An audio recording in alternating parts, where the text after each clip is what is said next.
Hello, everyone. Good morning. I would like to start by introducing myself first. My name is James. I teach at the University of Malta, Faculty of Education, and my role is to support teachers in their professional development, but also school leaders. So I'm actually working with teachers and school leaders. However, most of my work is on lesson study, trying to promote a different kind of model of teacher professional development to bridge the gap between what we teach at university and what actually happens in classrooms. Because in Malta, we find that that is a big struggle. And one of the issues we have is with inquiry. We promote a lot of inquiry teaching. I myself do that. But when we, try to teach and educate teachers with inquiry teaching, then when we think we have, made a step, we go into classrooms and we find a very different story.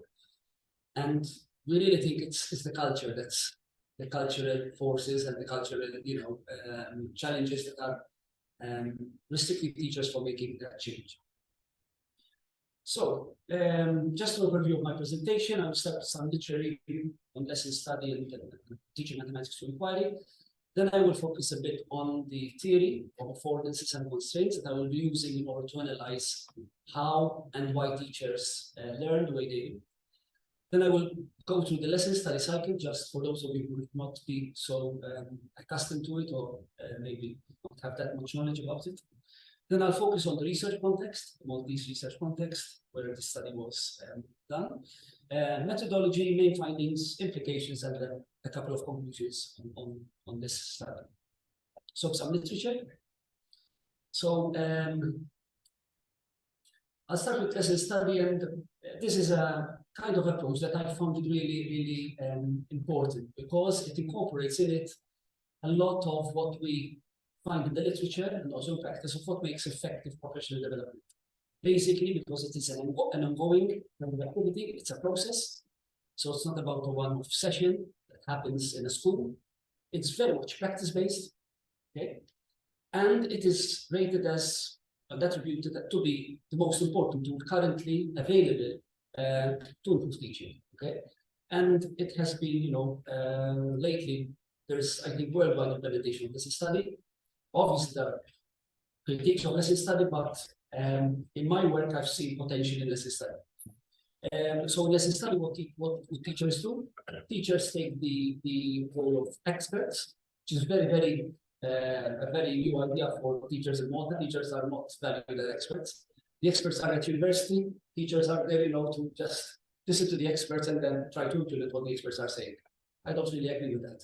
I've been a teacher myself, so when I went to university, I wanted to change that. Okay, so through lesson study, what we do is teachers become the experts, we become the learners. Actually, we're both co-learners in this activity. So teachers, what they do is they plan together, they teach together, they observe, and they evaluate what we call a research lesson. So it's a lesson that is planned to be researched by teachers. And here, I think my work here relates a lot to what Tobias was talking about. It's about experiential learning, and it's about communicating with experts. But in this case, we're trying to reverse the roles. Obviously, literature shows that lesson studies challenging process for teachers. It's because it's very new, and all the steps involved in lesson study are steps that are very new for teachers. So it tends to be quite challenging. In mathematics, because that's where the origin of lesson study has been, we promote the idea of teaching through problem solving, which is very much related to teaching through inquiry. Right? So what is teaching mathematics through inquiry? In my PhD studies, I've designed a program on supporting teachers to teach through inquiry. And as we know, inquiry is multifaceted. It has different approaches, but it is a very contested term. Okay. The reason being that it's usually confused with discovery learning, and research really shows that discovery learning doesn't really get students to learn much. It's actually rated as the lowest or least effective way of teaching. And when inquiry is confused with discovery learning, that's where the problems arise. So in inquiry learning, the role of the teacher is essential. Okay? So inquiry teaching is about active, it's about problem-based and investigative approaches. But while students are active, teachers need to be there to support them and throughout the process. As we know, teaching to inquiry requires teachers to use what we call cognitively challenging tasks. So tasks, we cannot start the lesson with an easy task and then go up to more challenging tasks. That's the traditional way of teaching. In mathematics, for example, we think that in teaching, you need to start with easy and move to difficult. In inquiry, it's a bit of a different kind of approach. We start from the difficult. And I find that when teachers present a difficult problem to students, I find it more inclusive. Because when we present a challenging problem to students, all students do not know the answer. When we present a very easy problem, it's usually not all students know the answer. So there starts to be, this kind of divide between students who are able and not able. So this is the approach. We start with a challenging task, and the teacher provides purposeful and thoughtful support and scaffolding to enhance obviously student learning. Okay, the theory. So I'm relying a lot on the theory that Gibson came up with. I'm not sure whether if you've read about this or heard about this. It's about the affordances and constraints. Actually, it's an affordances, constraints, and achievements theory. So with affordances, Gibson describes affordances as what the environment offers. So let me give you an example. If we go to a supermarket, the supermarket offers a lot of products, okay, with different options, different offers. Well, I, as a consumer, that's your affordance that I have. But then, as a consumer, I have my own constraints. So I might live on my own in a very small flat. That would mean that I might not be able to take an offer which says, buy 5 and get 1 free, because that wouldn't really be beneficial to me. Also, I might have a limited compartments where to put stuff.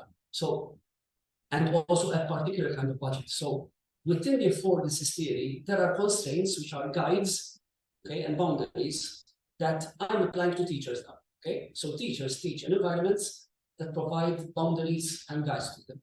So what I would like to see is how do teachers, pre-service teachers in this case, view lesson study as a learning opportunity for them to implement inquiry. So participants within the course carry out their perceptions of potential for action. So what can I do in this situation? Yeah. So I'll take you through the lesson study cycle. Usually a group of teachers, 2, 3, 4, 5 teachers meet together. They're usually led by what we call a lesson study facilitator or a lesson study leader, so someone who facilitates the process. And the first thing that these group of teachers do is they try to identify an issue with their teaching. So the problem is not found by the head of school. In Malta, that happens all the time. Heads of schools think that they know the problems that teachers have. Usually they do, but most of the times they really don't. So it's quite specific to the group of teachers who have come together. So they identify a problem, and what they do is they try to do some research on the problem.